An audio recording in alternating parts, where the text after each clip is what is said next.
Hello, it's Reverend Miller. And Stuart Holmes, back again. Welcome to Thoughts on Thursday, and you might be asking yourself, but isn't it Friday? And yes, it is.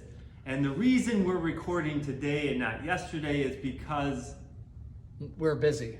we forgot.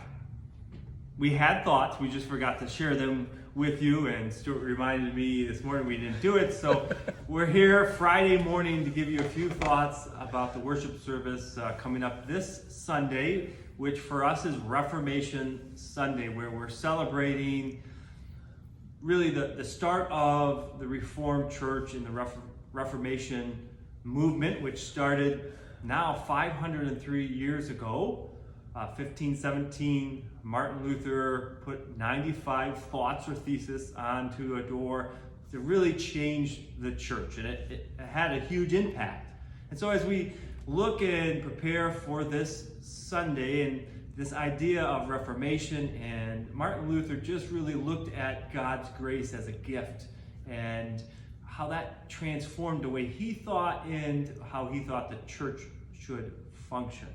And so as we look at our worship and as we, adjust to a different time, one of the things we've been doing is instead of singing as a congregation, we're having a soloist to keep us safe at this point. But for that second hymn, we've been looking at different hymns in our hymnal that we don't really sing on a regular basis. And last Sunday, if you tuned in or came in person, you will remember I kind of teased Stuart because I picked a hymn that we didn't sing very much and it became one of Stuart's favorites.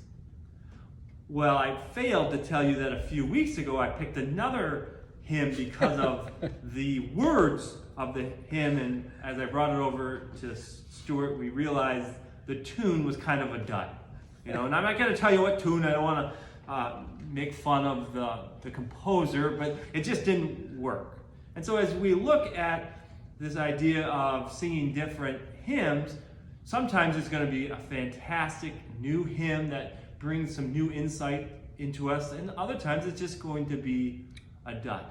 And so the Reformation was really about looking at the church and God's grace in a whole new way, and that new way of looking changed what they did. And so we need to be open to God's grace changing us, and by choosing those hymns, it's just a simple way of looking at things in a different way. It is so easy to get into just singing the hymns that we are familiar with and that we know, and this kind of pushes us out of our comfort area. And one last thought, I know for many people, the church is that harbor where you come in away from the storm. And that's why we like things to stay the same and be familiar. But also we need our church to reflect our current times and reflect what's happening. And God's grace is not just comfort, but God's grace also can challenge us. And so as we look at this Sunday, I think you'll see some interesting selections, and we're going to look further about what it means to be always reforming. So Stuart? I'm going to grab the bulletin because you talked about the second hymn. As we were practicing the second hymn yesterday with our soloist for Sunday, Jim Albus, when will people cease their fighting? Jim came to me and said, I need help with that hymn. So we worked on it, and by the time it was over, Jim turned to me and said, gee, that hymn's kind of growing on me.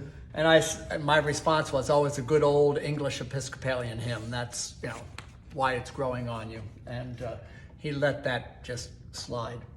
And for the record, this is the second hymn we're singing is the hymn that Stuart has been wanting to sing for a while. So I don't always pick them. Sometimes Stuart does too. It's a great hymn. So let's talk about A Mighty Fortress.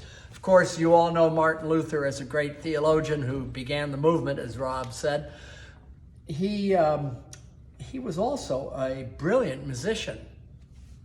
Go figure, he had both going for him, and wrote not only the text for A Mighty Fortress, but also the hymn, and put it together. So I'm going to talk just a little bit about what I do. I've talked about this before, but this is a perfect example.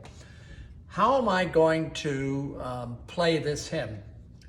So I'm going to leave that in your head, and I'm going to play it 3 different ways. Would you play it as many organists might do if they're... I won't give it away. I'll tell you later.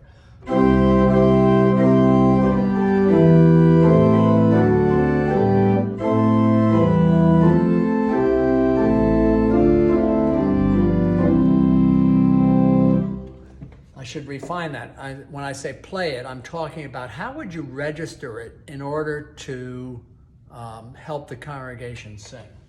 Some other people may play it on a little bit of a stronger sound.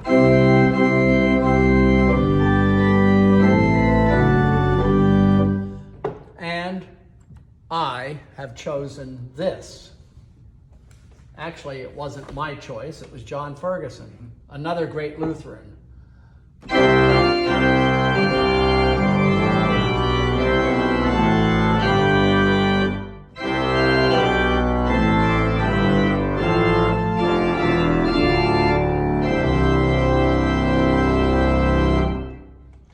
So which one is appropriate? Well, go to the text.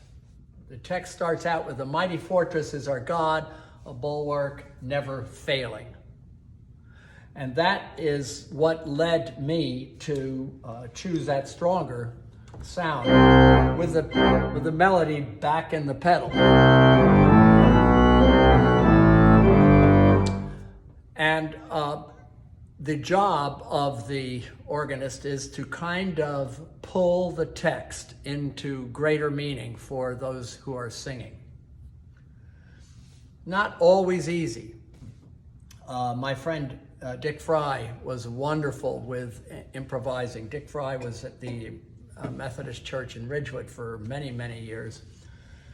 He came, when we were singing this at a hymn festival, he came to verse 3 and played, "And through this world with devils filled." Can you imagine what that might sound like by itself? And yesterday I was attending a conference with a notable organist, full-time musician in a large New York church. And he was teaching us what he does for hymn singing. And he says he has a Satan's piston. These pistons here that are on the below the keyboard. And we said, "What in the heck is a Satan's piston?" He said, "Well, let me show you." And he pulled out something along this line.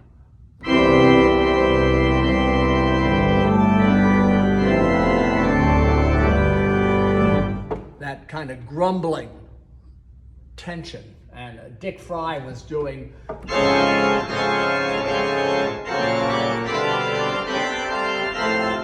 that kind of accompaniment while the pedal was playing the melody. So there are different ways that we can pull out the meaning in the text, keeping in mind always that the congregation is the boss on this one. That's not the right word. The congregation needs to be comfortable with what the organist does. Are they always comfortable with what I do? Probably not. But the attempt to pull in the text musically is, for the trained church musician, the top priority. That's my thoughts. All right. On Thank Thursday, you, Stuart. on Friday. Thoughts on Thursday, on Friday. Hopefully it gives you a window into how we prepared for the worship service for Reformation Sunday. And we hope to either see you in person, or you can tune in on YouTube or Facebook with our new technology as we look at what it means to always be reforming. Thank you and have a wonderful day.